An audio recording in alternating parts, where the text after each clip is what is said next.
ano na lang, busy na naman si Inday. Tingnan nyo naman guys, sa kusina ako. Tambak na naman ang lulutuin ko. Hindi ko maintindihan kung anong gagawin ko dito. Ayan. Magluluto ko ng karne. Ayan, magluluto ako ng isda. Pero mga ano pa, mga protein pa nila, oh. At magluluto ako ng high-thai. Ayan yung high-thai, yung protein pa rin. Oh. Ayan, puro protein yan. Tapos ito parang anong gabi yan. Ano na yan. Gagawa din ako ng salad. Ayan, yung napakalaking ano, cucumber gagawin yung salad. Ayan. Tapos, ayan, gagawa na naman ako ng kulit na pink. Ibig sabihin yung kulit na pikan. Ilalahok, ayan, yung sibuyas at saka carrot. Ayan, nakita nyo na yun. Tapos, syempre, yung harina. Ayan yung kulit na pink. Ang tawag nila, pink kulit. So, ayan na nga guys, ibababad ko muna lahat yan sa tubig kasi sobrang mga ano pa sila. Mga frozen. At ito naman yung talaga ko yan. Fish more. Yan ang pagkain ng alaga ko syempre. Market. Makita mo pa lang guys, alam nyo guys. Sobrang sakit sa mata. Sobrang dami kong gagawin ng mga kasi may bisita kami ngayon. Darating ang aking alaga ko pati mga anak niya po. Ayan! Tambak na naman ang gagawin ko ngayong araw na ito. Kahapon walang dumating na bisita kaya gising sa leg ako. Ngayon tambak. Ayan. So mag-ready na ako guys bago pa ako magdaldal para matapos ko na to. Wait for it guys. Ito na nga guys, nahiwa ko na yung gagawin kong vegetable na bikang. Ayan o yung cabbage at saka ano, niyadyad ko nga pala yung carrots. Tapos hiniwa ko ng pinong-pino yung cabbage. Tapos alam nyo guys, ibababad ko yan sa asin. Tapos pag medyo malambot na at nagtutubig-tubig na ay pipigaan ko, saka ko lalahokan ng ricado. Ayun, yung ginayat na sibuyas at saka yung pamenta, asin, yun lang naman ang lahok ko nun eh. Tsaka syempre itlog at harina. So kailangan ibabad ko yan sa ano, ibabad ko yan sa asin para magtubig-tubig at kasi pipigaan ko siya bago haluan ng ricado. Ayun, yun ang tamang pagluluto ng repolyo na bikang guys. Mahirap kasi guys mag-ano kasi wala akong taga-video kaya ganyan na lang, pinapaliwanag ko na lang dito sa aking ano pag-video. Kung hindi nyo man makita na actual yung mga pinagagagawa ko. Okay. So yun na nga guys, na ano na, nabarinig ko na yung asin. So pipigaan ko yan guys. Tapos yung para malis tubig, tapos yun na nga, usan na yung bari ko yan so sigulas. Tapos yan ito, syempre yan na at pagpunta. So yan, pipigaan ko muna yan para pwede ko muna yan. Yan, ganyan lang guys, kailangan na i-marinate sa atin. Yung kulit na kumuha yung cabbage na kumuha ko ng gato. Piga ko na yan. At mapansin mo guys kung gaano karami na nakuha kong tubig. Ayan yung pinagpigaan ko guys. Itatapon ko na yan. Diba ang dami-daming nakuha kong tubig dun sa hiniwa kong ano, kulit kayo. Ayan, at least pag nilagyan mo ng ricado, malasang-malasa na yan. Dahil may asin yan. Ngunit ng asinan niya kasi inasinan ko na yan. Nga lang ay pinigaan ko. So, ayan, itatapon ko na yan guys. Tapos mag-umpisa na akong mag-ricado. Ayan rin lang guys, bulat. Ayan, bulat. Bulat na.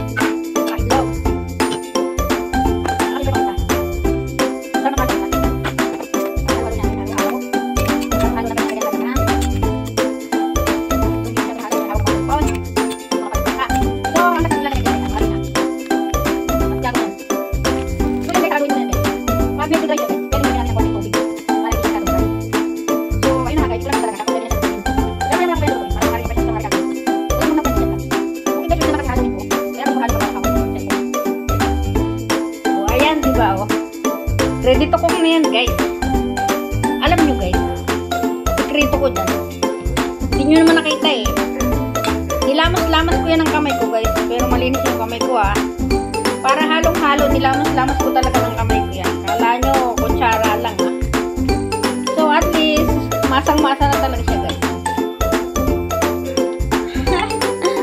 Ganun lang guys. Hindi nyo naman kita kung paano ko ginawang pagmamasa, paglalamas yan. Nilamas-lamas ko talaga yan guys. O, diba? Basta malinis lang yung kamay mo. Okay na guys, ready to cook na yan. Maghahanda naman ako ng ibang pagkain na aking i-rating lulutuin. Isa-isang tabi ko muna yan bago ako magluto at marami pa akong ihahanda. At ito guys, nahanda ko natin yung aking lulutuin tilapia. Malaking tilapia. Yan ang tabi. Yan ay aking adobo. Kung saan tawag yan ang pagluluto ng adobo ng tilapia guys. Ipiprito ko na natin yung tilapia. Tabi-tabi lang. Saka natin ang toyo, suka, or alak. guys, ang sabi ng muna natin yung kasi kinapaghiwa na mga karne kasi magluluto ng karne. Dami kang gagawin guys, grabe. Ayun grabe yung panghiwa ko. Ayun. Lutuin ko lang karne guys. Ito na siya po siya kasi magluluto ko. Tapos tilapia na yun. Dapat ko gagawin, ito lang siya ng panghiwa. Tapos na tapos guys. Puro na tapos. Tapos na panghiwa natin. Hindi na pwede ng kailangan luto ka ng ulam lang nagawin ko. So, unahan ko ng panghiwa guys. Mayroon panghiwa ng karne sa panghiwa. Kaya na pagkakaroon ng panghiwa. Okay? At ayan na guys, nahiwa ko na ayan guys, kung gaano kahirap maghiwa yan, pagka nipis-nipis niyang hiniwa ko lahat na yan, kaya nyo yan. Puro pang mahirap lang itong trabaho, kaya hindi nyo kaya. Lagyan ko na guys ng mamarinig ko muna bago ko lutuin kasi para malasa.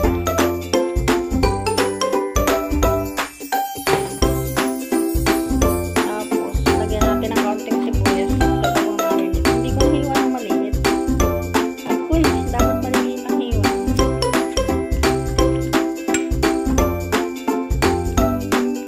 Tapos toyo. Pinahirapan ako magbukas ng toyo. Mag-isa ako magbukas. Tawa.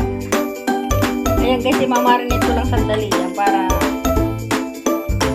bago lutuin. Kasi kailangan maging malasa siya bago lutuin.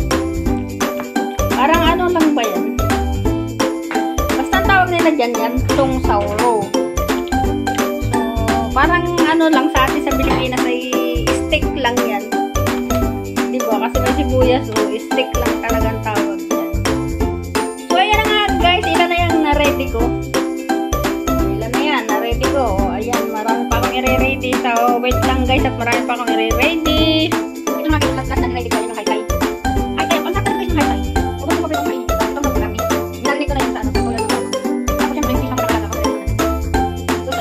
Parang ano talaga, ito rin sa kusina. Ayan, mga karinig na yun. Kami ako na lang magbuluto na ako. Tapos yung pag-ihiman ito. Bakit kami pa kailangan tapos ako mag-ihiman ko dyan. Go! Bago ko mag-usap magluto, kailangan na rin na papapatuloy sa tubig guys. So, nag-usap na ako mag-ihiman tapos sa tubig. Kaya kung ako makakuluto ng kami. Kasi hindi ko kayo makakuluto yan. So, lulutuin ko yan sa sabaw niya. Makakagyan na sa naglalagay sa naglalagay sa naglalagay sa niya. Kasi kung pipuli ka naman yan. Kasi tagal luto, kasi kasi para maluto. Kaya nung ako yung pati kasi magkaliman. Dito kasi matubig siya. So, magsisip ng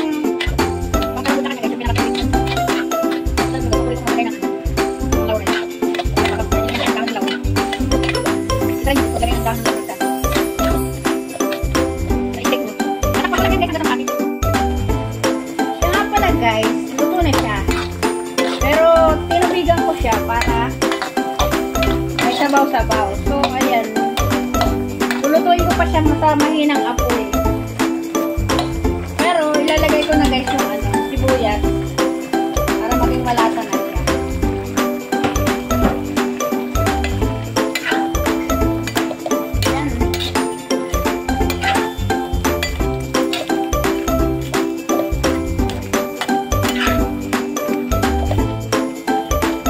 Tapos tatakpan ko yan guys. Para maluto yan. Tapos makati pa ng tuluyan. Ayan. Sarap. So ayan na guys. Labo na ang aking yantong sauro. Ano tawag dito sa Taiwan? Yantong sauro. Pero sa atin sa Pilipinas, ang tawag dyan ay steak. Pork steak. Maliliit lang na hiniwa ko na niya. Pinong pagkakito. Sabihin tin. Diba? So ayan na guys. Maraming salamat sa panonood. Ayan. Kami natutunan kayo sa pagkain ng mga Taiwan.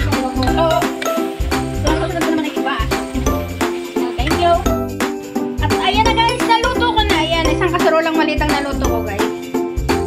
Tapos nag-separate ako ng isang plato para sa tanghalian namin. Ayan. Malamang mga 3 days na ulam namin yan. Ayan, diba ang sarap ng aking steak. Yan, chong sauro. Iba naman ang iluluto ko guys. Maraming pang kasunod yan. At ayun na guys yung pagkain na nagago ang fish ang mga adobo. Ayan. Maluluto na siya guys. Bawat kain na nagago guys. Isang piraso nilalagay ko sa kanyang pagkain. So, malamang saling mo pagkain niya kasi kinasama ko sa blender ng pagkain. Alam mo guys, depende yung pagkain ng alaga. So, ayan. Bawat kain niya, isang piraso lang nilalagay ko. So, luto na siya guys. Ahunin ko na siya. Ayan lang, isunod ko guys. Ito na. Masunod na niluluto ko. Ayan. Ayan, marami siya. Nakakalitin natin yung paper towel na paglalagyan. So, babalik-tarik ko na yan guys kasi bawal lang masunog. Balik-tarik ko muna. Muntik nang masunog. Kadadaldal ko. Ayan. Muntik nang masunog. sunog, pero hindi sunog guys. So, hinaan ko lang yung apoy para hindi siya masunog. Ayan. Gusto na ako magluto. Mabilisan lang ito guys kasi marami pa akong luto. Wala kong bas. Nakakang luto. Ay, naluto na yung bas. Kaya marami pa siya guys. Kaya balik tayo na ulit para makumag na naman. Ay, wala kong bas. Ayan. Ayan, tumarami lang yung luto ko. Ay, grabe. Meron pa sampas na. May sampas na guys siguro. So, ayun na guys. Kailangan balik-balik ko naman ulit para hindi masunog. Kaya pala kong bas yan guys. Hindi masunog guys. Ayan, ganda na pagkakaluto niya. Kasi pag medyo nakatagal na bumalik ka rin yun na yung pero hindi ko sa minute. Ang init ka ng panahon kapag minute kapag luto. Pero yung ako na ngayon gusto. Ayan, sabi na tapos. At dito na nagtatapos guys ang aking pagluluto. Ayan, tapos na siya. Lutong-luto na. Nag-iisa na lang yan guys. At ito na yung napakarami kong naluto. Ayan. Grabe, nakakapagod ang init sa Pilipinas. Dahil sa Taiwan. Kala nyo sa Pilipinas lang mainit. Ayan, tapos na.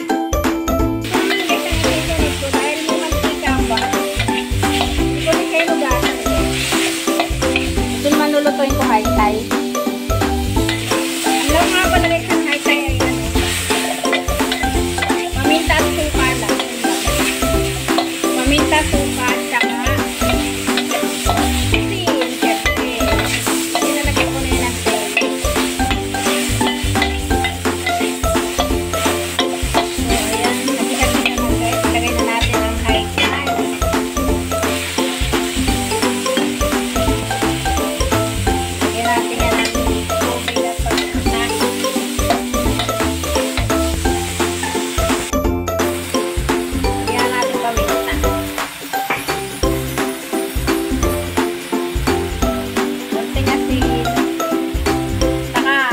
Para maluto siya. Matigas kasi ang high-tie.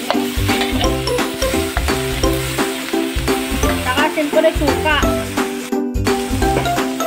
Lagyan natin suka guys.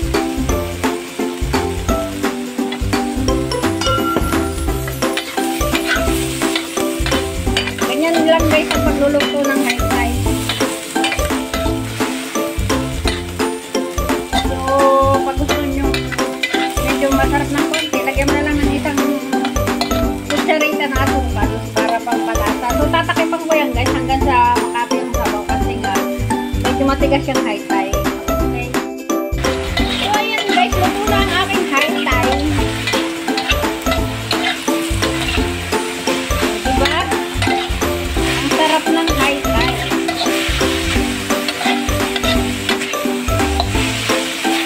Pwede na siyang ahunin guys. Sobrang sarap. Hindi, siniprito ko muna yung adoboyin kong tilapia. Kailangan kasi para masarap yung isda, durito mo muna bago mo adobohin. Saka mo rikaduhan. Pero tatanggalin mo yung mantika bago mo lagyan ricado. So yan guys, muna ang aking adobong tilapia. Nilagay ko nga pala dyan guys. Alit na suka ay alak. Kasi paborito nila ay alak sa isda. So, yan. Luto na siya. Ilan lang natin yung breakfast na. Yummy! At dito na nagtatapos ang aking pagluluto. Ayan, yung isda na hungsa. Ayan, adobo.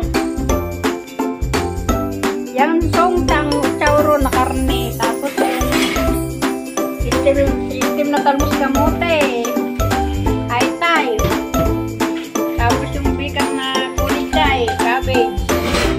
At ang sa alaga kong fish hamor. At syempre, yan, maraming niluto na karne. So, yun na guys, dito na tatapos ang aking pagluluto. Maraming salamat sa inyong pag-watch sa aking mga luto. Wala naman natutunan kayo sa mga Taiwanese food na niluluto ko. Maraming salamat. I love you all guys. Bye-bye. Thank you for